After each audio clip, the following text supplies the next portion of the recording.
ओम शांति। 23 जून 2026 की साकार मुरली से होमवर्क।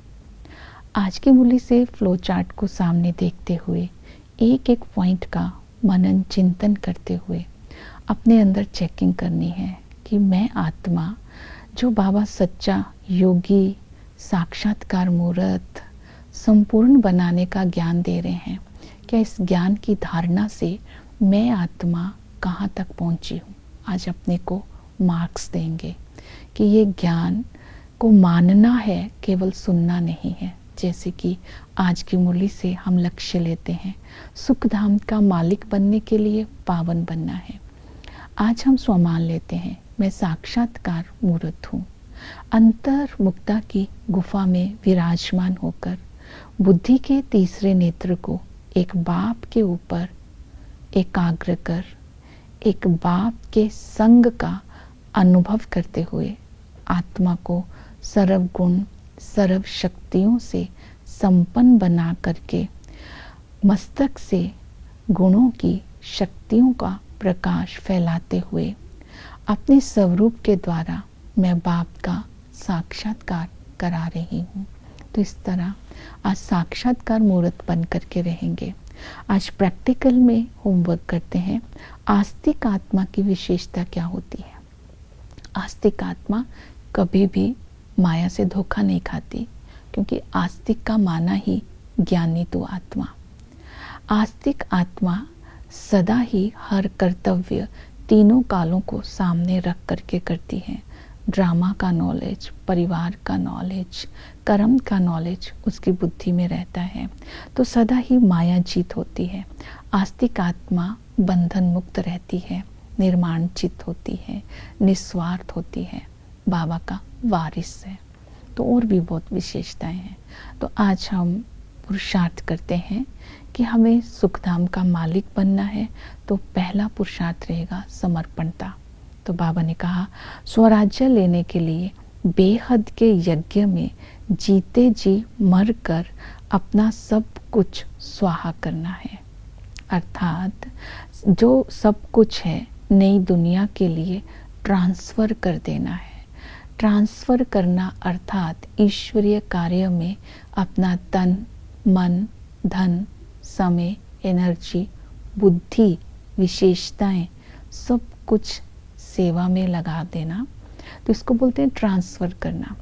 जितना हम बाबा को अर्पण करते जाएंगे उतना ही भविष्य हमारा जमा होता जाएगा। तो अपने आप को ट्रस्टी बना लेना। दूसरा है वैराग्य। तो वैराग्य के लिए बाबा ने कहा कि संगम पर बाबा रुद्र गीता ज्ञान यज्ञ रचते हैं। इसे बेहद का यज्ञ भी कहते हैं। इस बेहद के यज्ञ से विनाश ज्वाला प्रज्वलित होती है। तो ये गायन है, ये संगम युग का ही गायन है। तो बाबा स्मृति दिलाते हैं, इस यज्ञ में सब कुछ स्वाहा होना है। नेचुरल क्लैमिटीज आएगी, पुरानी दुनिया खत्म होने वाली है। ये ड्रामा की भावी है, लेकिन तुम बच्चों को ये स्मृति में आता है कि ये पुरानी दुनिया में हम वापस जन्म नहीं लेंगे, हम नई दुनिया में जाते हैं। हम राज्य पद के लिए अभी पुरुषार्थ कर रहे हैं, तो इस दुनिया से वैराग्य सहज हो जाता है। इसके बाद है धारणा। सुख धाम में जाने के लिए बाबा ने कहा दैवी गुणों की धारणा इसी संगम पर ही करनी है। ड्रामा के आदि मध्य अंत के राज को बुद्धि में रखकर सदा ही हर्षित रहना है। तो ये राज दूसरों को भी समझाना है। देवता पद पाने के लिए जो हम गुण धारण करते हैं, तो वो गुण प्रैक्टिकल में आज अपनी चेकिंग करनी है। दिव्यता मेरे कर्मों से रिफ्लेक्ट होती है। दिव्यता का आधार है आत्मिक स्थिति। श्रेष्ठ मणि बनने के लिए बाबा ने कहा सरलता और सहनशीलता मन वाणी कर्म में धारण करना है।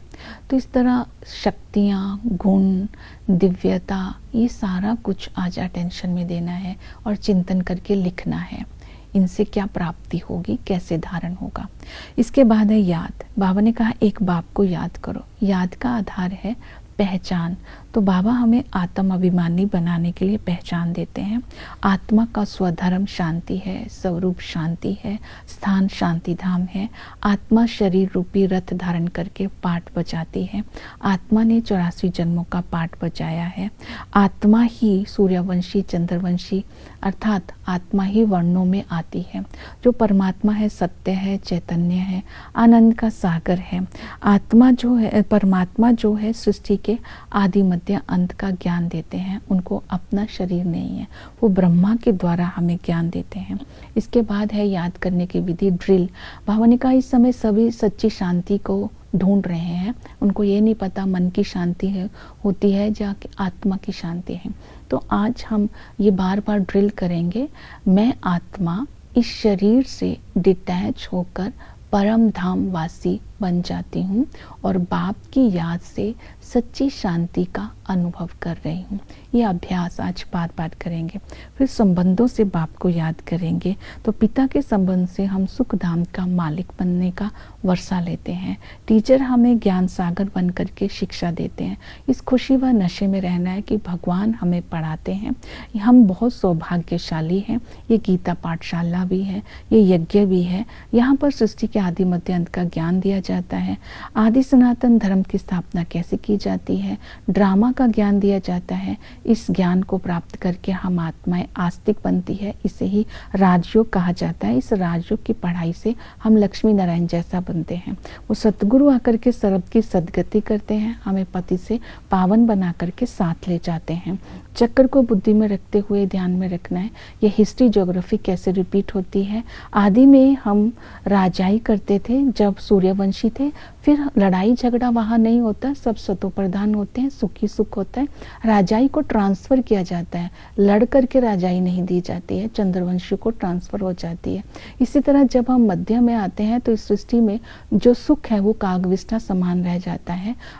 आत्माएं दुखी होने लग जाती है क्योंकि तमो प्रधान हो जाती है और सृष्टि में विकार जैसे बढ़ते हैं तो नीचे ही उतरते आते हैं। अंत में बाबा आकर के हमें बताते हैं तुम्हारे ही 84 जन्म थे, तुम्हारा 84 का पाठ पूरा हुआ, अब तुम्हें पतित दुनिया से पावन दुनिया में जाना है, लेकिन इसके लायक बनना है ऊंच पद पाने के लिए, तब सुखधाम का मालिक बनेंगे।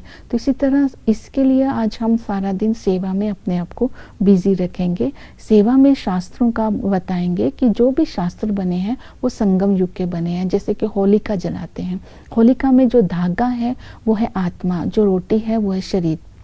इस तरह गीता का ज्ञान किसने सुनाया है ये भी बताना है, और राजधानी की स्थापना कब और कैसे होती है, इस ड्रामा का डायरेक्टर और क्रिएटर कौन है, ये सब बताना है। तो परमात्मा का परिचय भी देना है। ओम शांति।